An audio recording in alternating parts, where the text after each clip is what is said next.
cómo conocer la voluntad de Dios, cómo comprender el sufrimiento y cómo lidiar con la culpa. Y hoy, en medio de estos temas de cómo enfrentar problemas difíciles, vamos a estar analizando el tema del perdón.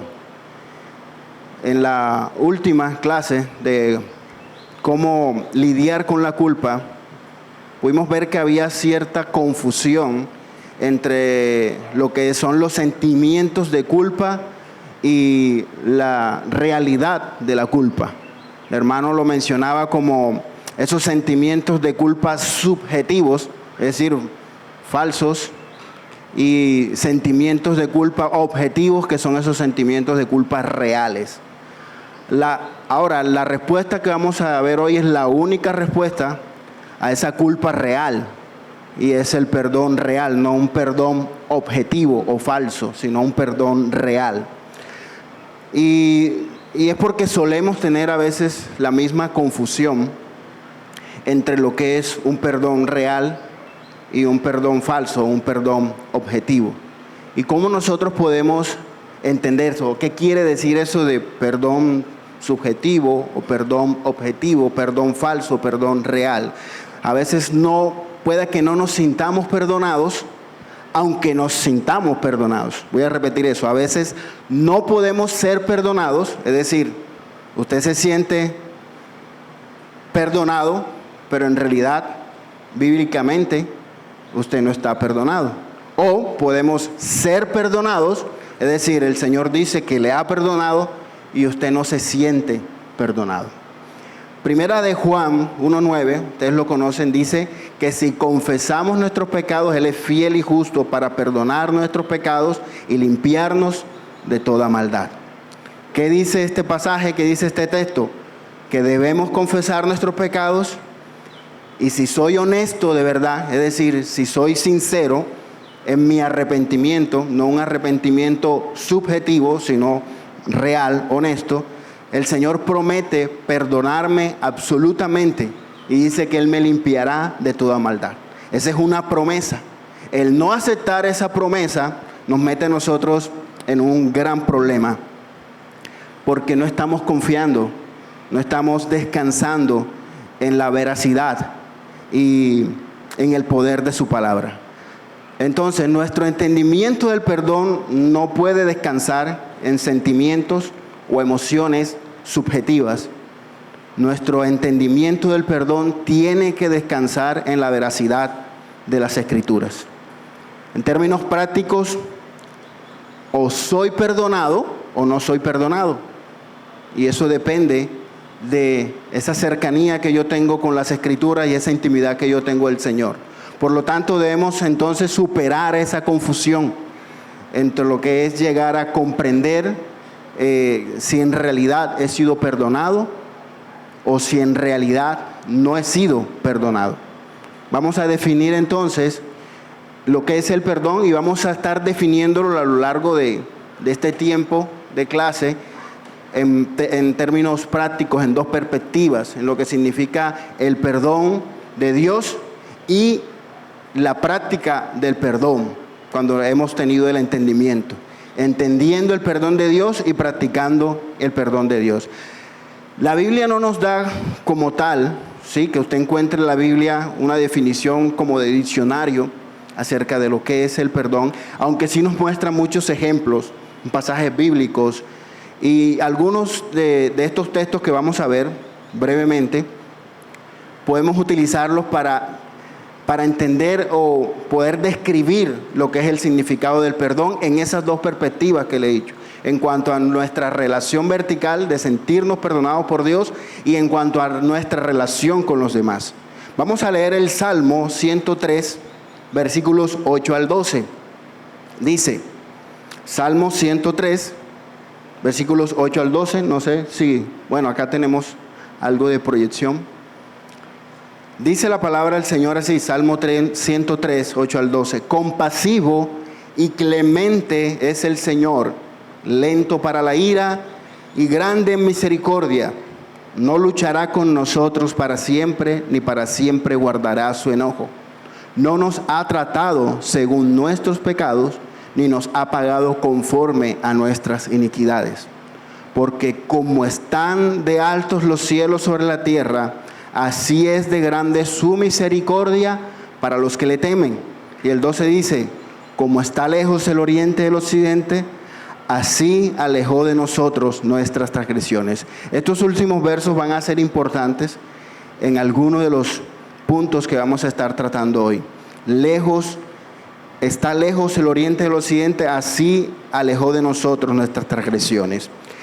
Según ese versículo, entonces podemos nosotros definir el perdón de la siguiente forma.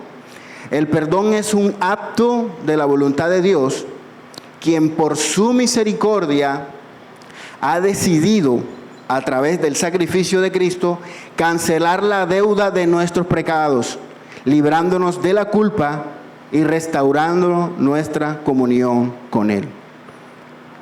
Es decir, el Señor, por su profundo amor, por su profunda misericordia, Él ha decidido soltar, dejar esas ofensas que nosotros hemos cometido contra Él, por un acto de su misericordia, por un acto de su gracia. Eso es en cuanto al perdón que tiene que ver de Dios hacia nosotros, su perdón hacia nosotros. Vamos a leer ahora Efesios 4:32. Dice así, y esto ya tiene que ver con el perdón en nuestra relación con los demás hombres.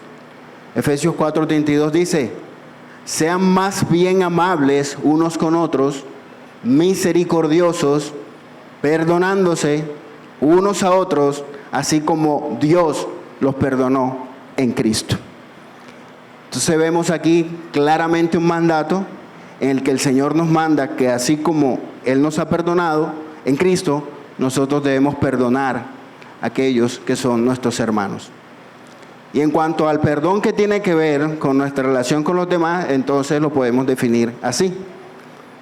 Y esta es una definición que pude tomarla del libro La libertad de perdonar, que algunos apuntes sirvieron para poder reforzar esta clase de escuela dominical. La libertad de perdonar, del hermano Jairo Nabnum. Dice así la definición de perdón. El perdón es una decisión por parte de la persona ofendida de ofrecer gracia al ofensor arrepentido, liberándolo de su responsabilidad moral y buscar la reconciliación. Entonces vemos que es el mismo sentido de perdón que Dios muestra hacia nosotros, es el mismo sentido de perdón que nosotros debemos mostrar a nuestros hermanos. Es una decisión por parte de la persona ofendida. Nosotros ofendimos a Dios. Y cuando nosotros decidimos perdonar al hermano, también es una decisión que nosotros debemos tomar. Ofrecer gracia significa que la persona a la que yo voy a ofrecer mi perdón, nosotros no merecíamos el perdón del Señor. A lo mejor la persona que usted no ha perdonado o en algún momento tuvo que perdonar no lo merecía, pero es una decisión. Y si la persona se ha arrepentido, la Biblia dice que si nosotros nos acercamos a Dios humillados, arrepentidos, Él nos perdonará y nos limpiará. De la misma forma nosotros podemos, cuando una persona se acerca arrepentida a nosotros, un hermano, no hay manera de que nosotros podamos negar ese perdón. Para profundizar en estas definiciones, les voy a proponer 5 aspectos o conceptos que están íntimamente relacionados con el concepto bíblico del perdón, con estos 2 conceptos que nosotros pudimos ver. Ahora, y tiene que ver con 5 definiciones que tienen una correlación. Ahora, en inglés era más fácil, porque en inglés, según el material que estamos utilizando, que es Ligonier de cómo enfrentar problemas difíciles, el hermano Arci hablaba de las 5 R's. Aquí nos ayuda un poquito más porque de hecho las R están ahí. Entonces esas 5 palabras que están íntimamente relacionadas con el concepto del perdón son arrepentimiento, ahí está la R o re, arrepentimiento, remisión, restitución, reconciliación y restauración. Vamos a ir viéndolas, cada una de ellas, desde la perspectiva del perdón que ya les he propuesto, desde la definición del perdón de Dios hacia nosotros y el perdón que nosotros ofrecemos a los demás. Vamos a ver lo que es entonces el arrepentimiento. Ya lo habíamos dicho, la única cura para la culpa real es el perdón real. Y el requisito necesario para el perdón real es el arrepentimiento real. No hay perdón ante Dios sin arrepentimiento. Dios pone una condición para Él perdonarnos, y es que nosotros confesemos nuestros pecados y nos arrepintamos. Ahora, la palabra en el Nuevo Testamento es la palabra metanoia, que literalmente significa un cambio de parecer. Yo creo que los que practicamos evangelismo alguna vez utilizamos mucho ese significado. Lo que sucede entonces cuando el Señor obra en nuestro corazón es que nosotros comenzamos a ver o iniciamos a ver el pecado como realmente es. Resulta que el Señor obra en nuestros corazones, donde antes yo no veía pecado, lo que antes a mí no me molestaba o racionalizaba con ciertas actitudes o con ciertos comportamientos en mi vida, que había algo que me decía que era pecaminoso. Cuando hay un verdadero arrepentimiento, yo cambio de parecer. Es decir, aquel pecado que yo amaba, ahora yo lo detesto. Aquel pecado que yo disfrutaba hacer y practicar, ahora entiendo que ofende a Dios y me aparto de Él. ¿Qué significa entonces el arrepentimiento? Y hay muchas definiciones en la cultura en la que nosotros estamos que pueden confundirnos. Yo creo que de pronto usted ha escuchado alguna de esas frases que nos confunden en cuanto a la definición del perdón. Aquí tengo alguna que a usted le va a parecer conocida. Es tan difícil pedir perdón, me callo, mejor me voy. Si en mi silencio no puedes ver, si no quieres comprender, yo no he aprendido a pedir perdón, me callo, mejor me voy. Algunos conocerán esa muy conocida frase. Yo no he aprendido a pedir perdón, me callo, mejor me voy. Obviamente esa no es una idea que proviene de las Escrituras. Podemos interpretar entonces el arrepentimiento como, acuérdense que hablamos de la culpa como un sentimiento, y el perdón también requiere un sentimiento, no falso o subjetivo, sino real. En ese sentido definimos el perdón de la siguiente forma: como un dolor piadoso por haber quebrantado la ley de Dios, rompiendo mi relación con Él y con los demás, lo que conlleva al deseo y a la determinación de apartarme del pecado. Ese es arrepentimiento, un dolor profundo en nuestro corazón por haber roto la ley de Dios, por haber roto mi relación con Él. Y eso debe ocasionar no solamente un sentimiento vano y falso o subjetivo, sino un deseo que me conlleve a arrepentirme, a humillarme y a tomar la decisión con la ayuda de Él de apartarme del pecado. Ahora puede haber confusión también sobre esta definición, la cual tiene que ver con nuestra relación vertical con Dios, sino también con respecto a nuestras relaciones con otras personas. Para que una persona encuentre el verdadero perdón, debe admitir el pecado. Esto se llama confesión. Si una persona trata de hacer pasar el pecado como un simple error, una falla humana o un despiste momentáneo, o simplemente niega el pecado por completo, esto constituye un obstáculo para el perdón. En términos prácticos, creo que en la práctica del perdón solemos cometer mucho este error. Si en algo te ofendí, hermano, te pido que me perdones. O, como les estaba diciendo, lo vemos como un desliz o como una falla en el momento. No lo vemos en realidad como lo que es, que dice la Escritura que es.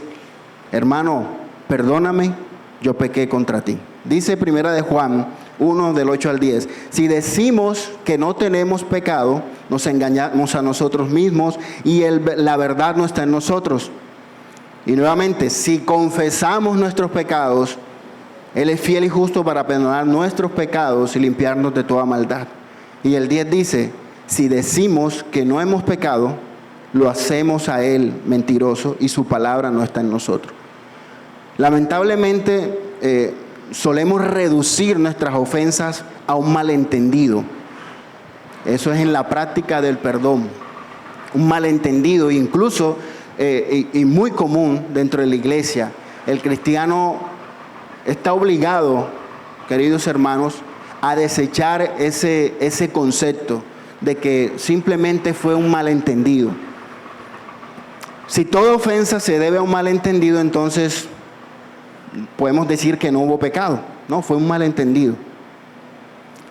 Si no, simplemente podemos a veces pensar o decir que fue una falla de comunicación. Sin embargo, la mayoría de las ofensas, tanto las que hacemos nosotros como las que nos hacen, si somos honestos, sabemos que provienen del pecado que habita en cada uno de nosotros. Debemos llamarlo tal y cual como la Biblia llama, como pecado. Es nuestro deber absoluto perdonar a aquellos que se han arrepentido de sus pecados contra nosotros.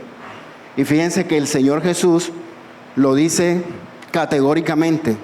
Si nos negamos a perdonar a los que pecan contra nosotros cuando se arrepienten, ¿cómo podemos esperar que Dios nos perdone cuando nosotros nos arrepentimos? Vivimos con el perdón y debemos manifestar un espíritu de perdón en respuesta a la gracia y a la ternura de Dios. Fíjense que en la historia de Jonás, que a veces la utilizamos mucho como un tema de evangelización, de lo que menos se habla en Jonás es de su predicación. De hecho, solamente muy poquito. Pero lo que sí vemos en el caso de Jonás es que no entiende el sentido de la gracia y del perdón de Dios. Y era porque Jonás, obviamente, la gente de Nínive, según los historiadores, eran como los nazis de la época. Entonces era de alguna manera comprensible que Jonás. Pero si nosotros vemos en el texto, en esa historia, entendemos, y como lo leíamos ahorita en el Salmo, la misericordia del Señor es incomprensible, infinita. Si Él nos ha perdonado a nosotros, ¿quiénes somos nosotros para pensar que Dios no puede perdonar al hermano su ofensa? ¿Y quiénes somos nosotros para no perdonar al hermano su ofensa? Ahora, obviamente Jesús nos dijo que si tu hermano peca contra ti, ¿qué debemos hacer? Y se arrepiente, debes de perdonarlo 7 veces, le preguntaba Pedro. No, le dijo el Señor, hasta 70 veces 7. ¿Qué se supone que debemos hacer entonces cuando una persona se acerca a nosotros arrepentida? Y puede ser que nosotros empecemos a preguntarnos en ese ejemplo y empecemos a cuestionarnos acerca de la sinceridad del arrepentimiento de esa persona, si yo tengo que perdonarlo una y otra y otra y otra vez. Pero esa es la naturaleza del pecado, la naturaleza del ser humano, y esa es la naturaleza de nosotros que somos pecadores. Todos hemos sido culpables en nuestras vidas de cometer el mismo pecado una y otra vez. Pero cuando Dios perdona un pecado, su perdón es real. Y dicen las Escrituras que Él no guarda registro de esos pecados, como lo veremos en un momentico. Cuando hay un verdadero arrepentimiento que implica un reconocimiento de la culpa y un dolor por la culpa y la determinación de dejarse de la culpa, eso es seguido de la remisión de los pecados. Ahí entramos a la definición de lo que es la remisión. Ya vimos la primera R, que en realidad no está de primerito, pero en inglés sí. Arrepentimiento, ahora vamos a ver remisión. Isaías 1:18, dice así el texto: venid luego, dice Jehová, y estemos a cuenta. Si vuestros pecados fueren como la grana, como la nieve serán emblanquecidos. Si fueren rojos como el carmesí, vendrán a ser como la blanca lana. Aquí la expresión que usa el salmista y muestra un marcado contraste en lo que es el enrojecimiento de la sangre y la blancura pura, porque con el perdón y la remisión de los pecados viene la limpieza del alma, que es lo que el Señor ha prometido en el texto que leímos de 1 de Juan 1:9. El Salmo 51:7, que ustedes conocen este salmo porque está relacionado con el pecado de David, con Betsabé, dice el 51:7, purifícame con hisopo y seré limpio, lávame y seré más blanco que la nieve. El término remisión viene de la palabra que significa enviar. Remitir, enviar. Yo creo que ya usted lo relaciona, ¿verdad? Los que son un poquito más sofisticados, cuando van a enviar un sobre, colocan arriba remite y remitente, ¿verdad? O envía y recibe. De ahí viene la palabra remitir, enviar. Por lo que estamos hablando con la remisión de pecados es que Dios envía lejos nuestros pecados. El Salmo 103:12 dice, lo leímos ahorita, cuanto está lejos el oriente del occidente, así hizo alejar de nosotros nuestras rebeliones. Y en el contexto de este pasaje, Isaías en el templo, cuando el serafín llegó con tenazas calientes al altar, tomó ese carbón caliente y vino y lo puso sobre la boca del profeta. Y dice Isaías 6:7, y tocando con el sobre mi boca dijo, he aquí que esto tocó tus labios y es quitada tu culpa y limpio tu pecado. Eso es lo que hace el Señor al enviar lejos nuestros pecados. Podemos tener un malentendido muy grave de eso cuando pensamos en que Dios ha enviado lejos nuestros pecados. Eso no quiere decir que cuando le pedimos a Dios que nos perdone y Él remite nuestros pecados y los quita de nosotros y los envía lejos, no quiere decir que de repente Dios tiene una amnesia o una pérdida de memoria. El gran Dios del universo, que es omnisciente, de repente ya no es capaz de recordar nuestros pecados, lo que alguna vez hicimos. Eso no es lo que pasa. No es que Dios se olvide literalmente de los pecados. La información de la realidad de mi pecado, no, Él no lo ha olvidado. Pero el punto de la Escritura aquí es que Dios recuerda nuestros pecados, pero no los usa contra nosotros. No los usa para juzgarnos. Un ejemplo de esto está en la relación matrimonial, que es el ejemplo supremo en cuanto a las relaciones humanas, porque pues, es la relación más cercana que un hombre y una mujer pueden tener. Le hago algo a mi esposa, la ofendo, le digo perdóname y ella me dice está bien, te perdono, amor. Ahora, ¿qué se supone que ella debe responderme cuando yo al día siguiente, por ejemplo, no lavé la loza, ya toda la loza estaba limpia, yo terminé de comer y dejé la loza allí sin lavar, hoy, y le digo perdóname y ella dice tranquilo amor, yo la lavo. Al día siguiente vuelvo y hago lo mismo y yo le digo perdóname y ella me dice van dos. Se supone que eso es lo que debería decirme. No, una vez que yo perdono una transgresión, y esto es lo que podemos entender por remisión, una vez que nosotros entendemos que Dios ha enviado el pecado lejos y nosotros volvemos a hacer el mismo pecado contra Él, no significa que Dios nos acuse por el mismo pecado. Esto no implica que nosotros tengamos que perseverar en los mismos pecados. Porque al darnos Dios el perdón por primera vez, Él se compromete a no recordar más la transgresión. Pecamos porque somos pecadores, porque ofendemos a Dios como respirar, ofendemos al Señor. Ahora imagínense que el Señor tuviera todo el tiempo recordándonos los pecados que nosotros cometemos contra Él. No es que Él lo olvide, vuelvo y lo digo. Él sabe que sucedió.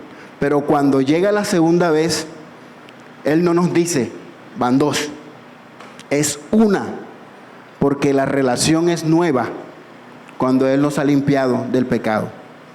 Ahora, si usted es un cristiano en que el Señor ha obrado en su corazón, usted entenderá que esto no es una licencia para usted estar dejándole el plato sucio a su esposa todos los días, o estar dejándole los zapatos y la ropa sucia por cualquier lado porque usted sabe que ella tiene que perdonarlos. No es así como funciona el perdón. Porque cuando hay un arrepentimiento real, ya lo vimos, lo que hay es un deseo de agradar a la otra persona, en este caso al Señor y en este caso a mi esposa, a mi esposo o a mi hermano al que yo he ofendido. Sigamos ahora, y quiero terminar esta parte de la remisión con una frase de C.S. Lewis, que escribió: todo el mundo dice que el perdón es una idea hermosa hasta que tiene algo que perdonar. Es decir, realmente tengo que preguntarme si me estoy comprometiendo a perdonar cuando digo te perdono. Eso en cuanto a la relación con los demás.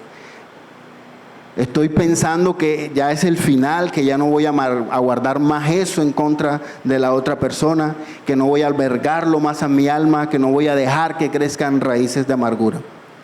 Cuando decimos que perdonamos, debemos recordar que Dios, en nuestro caso, Él ha enviado lejos nuestros pecados. Hablemos ahora de la restitución, la tercera R. Es obvio que un verdadero arrepentimiento y perdón implican restitución. Creo que nosotros estamos muy familiarizados con este término. Arrepentimiento, remisión y ahora restitución. El verdadero arrepentimiento incluye disposición y deseo de compensar todo lo que se pueda arreglar. Ahora, hay muchas cosas por las que nunca podemos dar restitución. Ustedes se preguntarán, pero la Biblia dice, ¿qué es eso a lo que nosotros no podemos dar restitución? Y esto es muy importante. La Biblia nos dice que las palabras que decimos, una vez que salen de nuestra boca, no podemos devolverlas. Cuando nosotros ofendemos con palabras, no hay mucho que nosotros podamos. Cuando herimos con palabras, no hay mucho que nosotros podamos hacer para restituir. Menciono una frase de aquellas que ahorita mencioné acerca del perdón. Tal vez las palabras mal dirigidas dejaron huellas que gran pesar. Tal vez palabras mal dirigidas dejaron huellas que gran pesar. Podemos disculparnos por lo que hemos dicho y podemos resolver no volver a decirlas, pero hasta ahí. Lo dicho, dicho está. ¿Qué podemos hacer para compensarnos mucho? Por otro lado, si yo me robo un dinero, me robo algo de la casa de un hermano, eso sí se verá. Bueno, no sé. Si yo me robo algo de la casa de un hermano, o si le debo a un hermano dinero, entonces yo digo, no, hermano, perdóname, lo que pasa es que ya la deuda tiene 17 meses. ¿Cuánto es que debía don Ramón? 14 meses. Hermano, perdóneme. Y ustedes entenderán que la restitución tiene que ver, sí, tiene que ver con esto. Sí, hermano, yo te perdono, pero ¿cuándo me vas a pagar? Hermano, yo te perdono, pero yo me voy a llevar mi CD. Esta es en la época en la que se usaba el CD, que uno le prestaba el CD al hermano y el hermano se hacía el bobo y se quedaba con él. Sí, hermano, yo te perdono, pero yo me llevo mi CD. Si está en tu poder hacer restitución, tienes que hacer restitución. Y deberíamos estar dispuestos en cualquier momento en que estemos genuinamente arrepentidos para hacer todo lo posible para restituir. Acuérdense del caso de Zaqueo. La verdadera evidencia de su arrepentimiento es que él sintió en su corazón que él había defraudado a muchas personas y él tuvo la iniciativa. Lucas 19, 8 y 9 dice, entonces Zaqueo, puesto en pie, dijo al Señor, he aquí, Señor, la mitad de mis bienes doy a los pobres, y si en algo he defraudado a alguno, se lo devuelvo cuadruplicado. Eso en cuanto a la restitución. Ya vamos avanzando hacia el final, vamos a la cuarta R, que es la reconciliación. Y las Escrituras dicen que el ministerio del Evangelio en el Nuevo Testamento se llama el ministerio de la reconciliación. Y la persona principal con la que nosotros necesitamos reconciliarnos es con Dios mismo. Y ese es el modelo vertical de reconciliación que nosotros debemos reflejar como en un espejo en nuestra relación con los demás.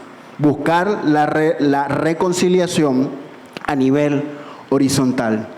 Ahora, seguramente muchos de nosotros hemos tenido relaciones rotas, relaciones que nos han dolido, separaciones que nos han dolido profundamente. Pero yo sé que también podemos recordar la gracia y la misericordia del Señor cuando ha permitido que hayan relaciones que se hayan restaurado. También se puede ver que hayan relaciones que nunca se han podido restaurar, aunque hayamos hecho todo lo que esté en nuestro poder. Desafortunadamente no hemos podido lograr la reconciliación. Sin embargo, el perdón debemos entender que no se deriva en reconciliación automática. Es un proceso. Para las ofensas graves, la verdadera reconciliación requiere que el perdón sea ofrecido y que sea recibido por el ofensor. Recibir el perdón implica reconocer la maldad y trabajar para reparar lo que se ha roto. Debemos buscar la reconciliación. Ahora, el único requisito necesario para la reconciliación es que haya distanciamiento, que haya separación. Las personas que no están separadas no necesitan reconciliarse. ¿A qué voy con esto? La condición previa que requiere la reconciliación es el alejamiento. La gente hoy en día realmente no reconoce que están separados de Dios. No reconocen que sean enemigos de Dios. No reconocen que hay un pecado mortal que nosotros hemos cometido contra Él y que por ende nuestra relación con Él está rota. Si yo no entiendo, si el ser humano, el hombre pecador no entiende que la única forma de estar reconciliado con Dios primero es reconocer que hay un pecado que me aleja y me aparta de Él, que soy enemigo de Él y que necesito estar reconciliado con Él. La única forma entonces de reconciliarme con Dios es a través de un mediador, y ese mediador es Cristo. Y yo tengo que arrepentirme, reconocer que Dios puso toda su ira por mi pecado para librarme a mí del sentimiento de culpa, si en realidad yo confío en esa promesa. Dios está preparado, está listo para reconciliarse contigo si aún tú no has reconocido que tú estás separado de Él, que eres su enemigo. Pero eso solamente va a pasar si tú reconoces que hay un pecado que te separa de Él, que estás alejado de Él y que necesitas reconciliarte con Él. Y esa reconciliación solamente va a ser a través de un mediador, que es Cristo. Ahora, en este punto se puede cometer la equivocación de querer reconciliarnos por nuestros propios medios con Dios, a través de obras, a través de lo que nosotros hacemos, pero no es la forma en cómo Dios ha establecido que nos reconciliemos con Él, solamente es a través de Cristo. Llegamos a la última R, que es la restauración. Y ese es el beneficio máximo o la bendición máxima de lo que significa el perdón y del beneficio de arrepentirnos. El Salmo 51 dice: vuélveme el gozo de tu salvación y espíritu noble me sustente. Fíjense que David había transgredido la ley de Dios terriblemente. No sabemos cuánto tiempo pasó para David poder reconocer y entender su pecado y que él estaba separado de Dios, que no tenía comunión con Dios. y hubo un distanciamiento, ya que David se había apartado del camino. Pero cuando David cayó humillado ante Dios por su pecado, se arrepintió de su pecado, Dios lo perdonó. Y dice aquí las Escrituras que David oraba y decía: vuélveme el gozo de tu salvación y espíritu noble me sustenta. Hay fiesta en los cielos, dicen las Escrituras, cuando un pecador se arrepiente. Si nosotros recordamos al hijo pródigo, que es una gran historia de restauración, es nuestra historia delante del Señor también.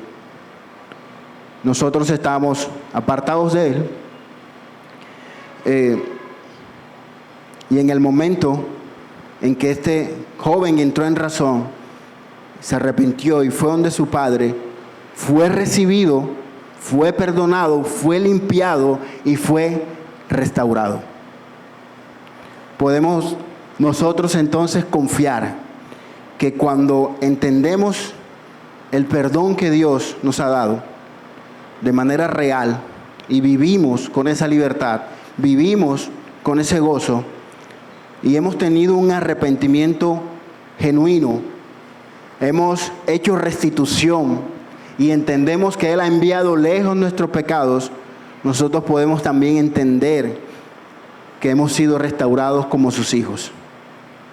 Podemos tener restauración en matrimonios, restauración en amistades que se han separado, amistades rotas, otras relaciones que nosotros podemos conocer en nuestra propia iglesia, y eso es por un entendimiento claro de lo que es el perdón. Todo el Evangelio se trata, en última instancia, como diría el doctor R.C. Sproul, de restauración cósmica. El cielo nuevo y la tierra nueva se llevan a cabo gracias al trabajo de uno que vino a reconciliar todas las cosas consigo mismo. Por eso el perdón, su realidad, su carácter objetivo, su carácter real, es el corazón mismo de la fe que tú, hermano, y que yo profesamos.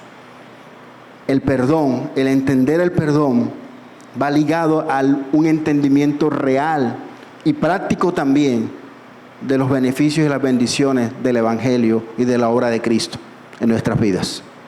Amén, hermanos. Vamos a orar, a darle gracias al Señor.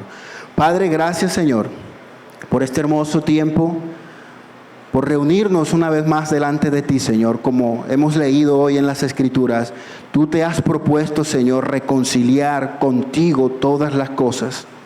Hoy nosotros, Señor, te pedimos perdón